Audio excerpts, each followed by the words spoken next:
Here we are at the bar. So you'll notice that now the nozzles are off, they've been cleaned, they're going to be cleaned, and they will be reattached. I've now got the drip trays have all now been thoroughly cleaned. Please do not put these into a glass washer.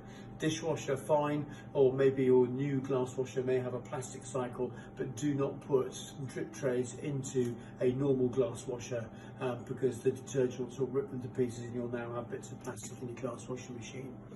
So we'll come down now towards the glass washer, and clearly you can see now we've already started to attack it. I think this will be done again quite regularly, but we've got all the arms off, we've got the nozzles off. So again, we'll be giving it a proper rifting through. So get right inside it, making sure that we get into all the nooks and crannies of the doors, making sure under the seals here to make sure it's properly cleaned.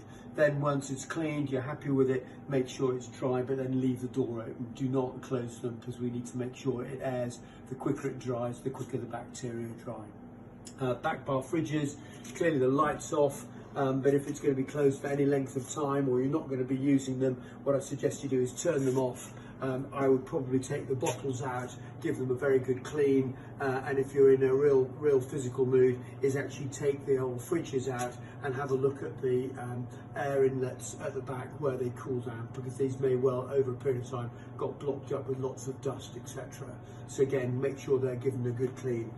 Get to the sink here, and we can now see the sink. We want to make sure all this area, because obviously this is where all the dregs are going, so I want to make sure this is given a really proper clean down. So you can see clearly here we've got a lot of work to do, but I just want to make sure that you emphasise how important it is to get this really clean. We've also, I don't know if you can see, but we've also got pythons coming up behind here.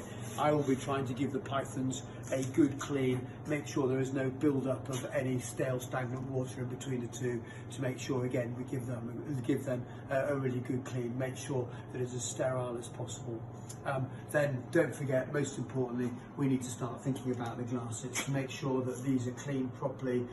Personally, let's run them through the glass washing machine. You may even want to renovate them. I'm a great believer of renovating in buckets because I think it's simpler and you can get the brush in and give them a good clean, a good scrub. But once they're then clean, then you can run them through a nice new clean glass washer, of course, and then we can then store them dry.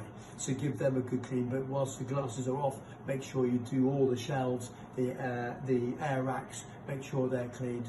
And then once you've gone right the way through the bar, personally looking at any bottles that have been opened, make sure they're properly sealed, cordials, etc., properly sealed.